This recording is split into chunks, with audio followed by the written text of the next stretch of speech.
pour la mise en scène, comment vous vous êtes prise? D'abord, je voulais quelque chose d'assez pratique.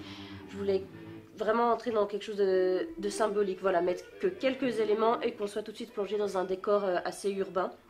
Je voulais que la mise en scène soit très punk, du coup on s'est plus attaché au punk qu'au glam rock parce que si on s'était attaché plus au glam rock, on tombait tout de suite dans quelque chose de beaucoup plus chargé, beaucoup plus coloré. Donc très vite l'idée de l'échafaudage est venue, tout simplement parce qu'il faut pour la scène du balcon, c'est quand même sympa d'avoir voilà, Juliette en haut et Roméo en bas, du moins dans un premier temps. Et donc cet échafaudage, c'est venu très vite sur le tapis parce que c'est vrai que c'est le moyen le plus simple, c'est pas non plus très difficile à transporter, ça place tout de suite un décor urbain, on a tout de suite l'impression d'être dans un squat de punk en mettant un échafaudage. Après les quelques bidons, c'est pareil, ça renvoie à tout cet univers punk. Et ce qui fait beaucoup pour la mise en scène aussi, c'est surtout l'espace musique.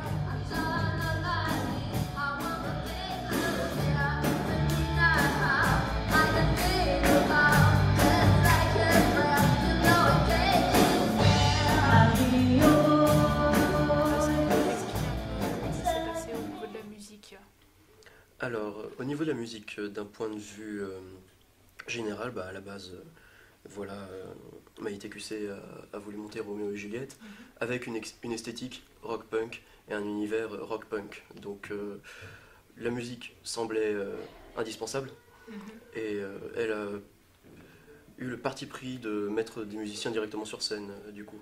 Ça, c'est entièrement, enfin, tout ce qui relève de ses décisions.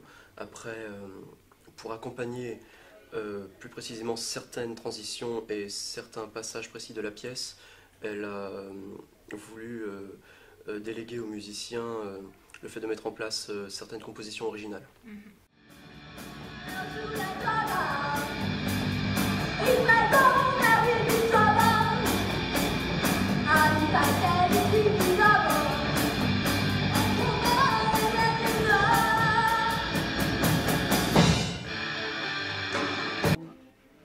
Pourquoi avoir choisi d'inverser les genres dans votre pièce?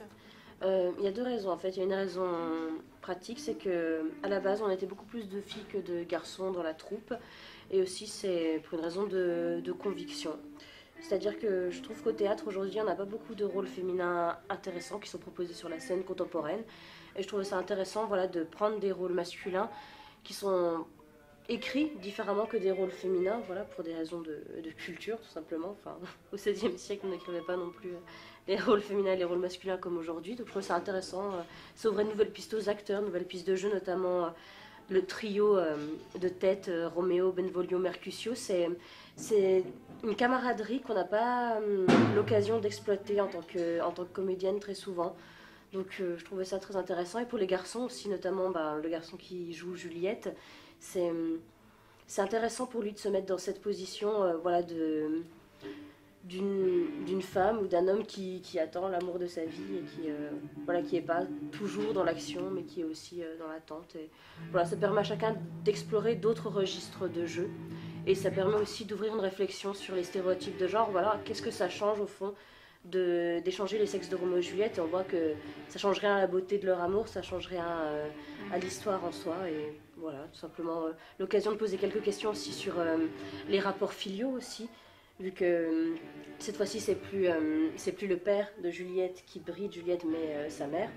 Donc voilà, ça inverse certains modèles, donc le modèle patriarcal, et je trouve que ça propose ça permet de se poser des questions, voilà, et de créer un effet d'étrangeté qui interroge le public. Vitesse. Ah bah ça, tu veux. C'est un jeu de mots, je crois. Quel esprit pénétrant. Tu élargis le cercle de tes amis. Très drôle. Dis-moi, quand tu seras fatigué de pomper et que tu auras la fleur fanée, te restera l'humour. Solitaire, comme tes blagues ratées. Oh, tu vas passer la casserole. C'est meilleur que les chagrins d'amour. Je te retrouve, ma Roméo, tel qu'en toi-même, œuvre d'art et merveille de la nature. Un amour malheureux, c'est quoi? C'est un grand gars qui bave et qui sait même pas dans quel temps ça suffit. Non, là, c'est une histoire sans qualité. Moi, je vais vous la faire. Allez, du long longue. Oh, regardez une voile. Oh putain, les deux, la chemise, la jupe, le pyjama. Et au niveau de votre rôle de Juliette, comment vous vous êtes pris pour l'interpréter? Alors, comment je m'y suis pris? Quand vous avez abordé le rôle? Oui, tout à fait. Pardon, Je réfléchis à un angle d'attaque parce que c'est vrai que c'est une vaste question. Et disons que, de prime abord, déjà, donc je sais qu'à la base c'est un rôle de féminin, mais il n'y a rien dans le texte, une fois qu'on a changé juste ce qu'il faut, genre les pronoms, etc., il n'y a rien qui va contre le fait que ça puisse aussi être un homme. Donc je n'ai eu absolument aucune difficulté à ce niveau-là pour m'approprier le rôle, j'ai juste relu et redécouvert la pièce sous cet angle. Et par conséquent, la chose sur laquelle il m'a fallu travailler, c'est simplement de le penser comme un adolescent. Parce que du coup, à l'heure d'aujourd'hui, moi j'ai déjà une dizaine d'années d'écart avec le rôle, voire un peu plus.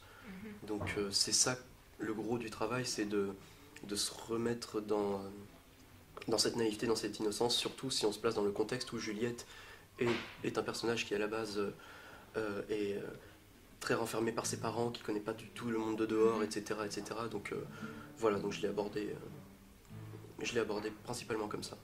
D'accord. Le ciel, non. Roméo, oui.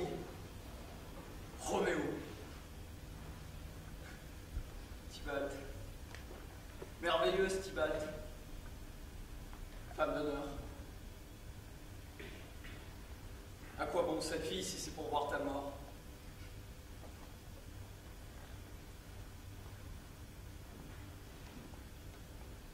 Tybalt a disparu. Roméo n'est plus là. Roméo l'a tuée. Elle est bannie.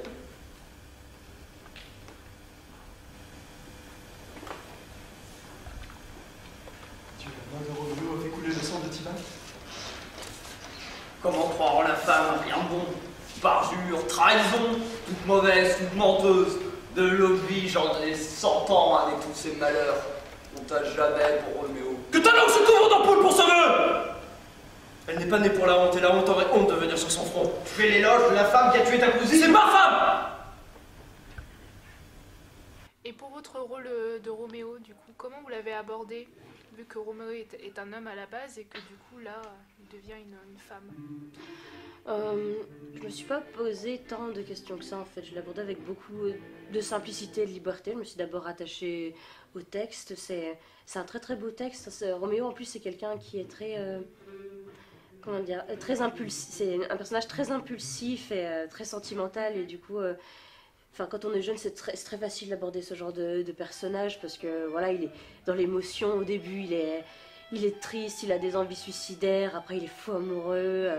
Enfin, c'est très libérateur de jouer ça et c'est vrai qu'il a beaucoup de registres de jeu et c'est très intéressant en tant que femme de pouvoir exploiter ce genre de registre aussi. C'est pour ça que je vais rester avec toi pour toujours dans l'angoissant château de la nuit. Avec toi, ici, je reste. Avec les serviteurs, l'hiver, pour toujours, ici, je reste. Et renverser le joug des étoiles funestes par cette chair qui refusait. Mes yeux, voyez-le une dernière fois. Serrez-le une dernière fois. Et vous, mère, portez le souffle.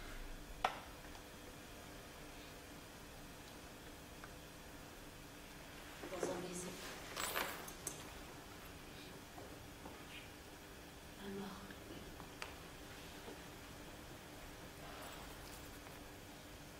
Pour les costumes, comment vous vous êtes organisé du coup? Alors dans le processus de création, en fait, au tout départ, donc c'est Maïté qui crée donc l'idée générale de la pièce. Et quand elle crée l'idée générale, elle me donne toutes les indications qu'elle veut. Donc là, c'était les années 80, quelque chose de punk, des recherches sur les styles musicaux, donc séparer le glam rock du punk. Donc là, vous avez vu, c'était glam rock les Capulets, plutôt punk les Montaigu. À partir de son idée, en fait, j'essaie de trouver des choses qui vont faire sens pour le public, parce qu'on a tous des envies, en fait, concept. Et après, il faut que ça devienne universel. Donc la première partie, c'est de faire des dessins qui évoquent, quand Maïté me dit années 80, rock'n'roll, je vais essayer de faire des dessins qui, pour toutes les personnes du public, vont renvoyer à une culture, à une époque, et que ça soit tout de suite identifiable. Il ne faut pas qu'il y ait le temps de réfléchir. Le public qui rentre, c'est tout de suite identifiable. Ô prince, si vous êtes juste, faites couler le sang d'une Montaigu pour venger notre sang. Qui a commencé? Tybalt, que Roméo a tué de sa main. C'est une parente des Montaigu, elle ment. Roméo l'a tuée. Elle avait tué Mercutio. Qui paiera le prix de ce sang? Pas Roméo, prince. Elle aimait Mercutio, elle a fait justice elle-même en tuant Tybalt. Et pour ce crime, elle est immédiatement bannie de cette ville. Vos guerres sans merci ont trop fait couler mon sang. Ni larmes ni prières ne vous rachèteront. Inutile d'en faire. Que Roméo parte sur le champ. Si on la trouve, cette heure sera sa dernière.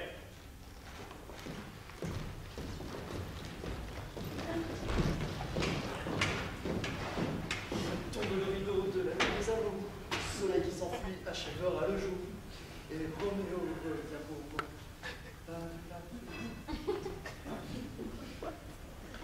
Alors, est-ce que vous pouvez nous dire un peu combien de temps vous avez mis pour... combien de temps vous mettez pour faire les maquillages? Alors avant le spectacle, concrètement, on a bien 3 heures en fait de préparation coiffure et maquillage. Donc il y a des personnes que j'ai pris à part plusieurs semaines avant pour leur apprendre à faire leur maquillage, donc tout ce qui est des grosses éclairs, des choses qui me prendraient des heures à faire. J'ai appris aux comédiens en fait en 3-4 séances d'1 heure à chaque fois à faire leur maquillage eux-mêmes. Et après les musiciens qui n'ont pas le temps vraiment de se préparer, qu'il faut préparer en 10 minutes, c'est moi qui vais m'en charger parce que comme j'ai de l'expérience, j'arrive à travailler assez vite. Mais en tout, on passe environ 3 heures dans la loge à tous se préparer, à tout mettre en place, enfiler nos costumes.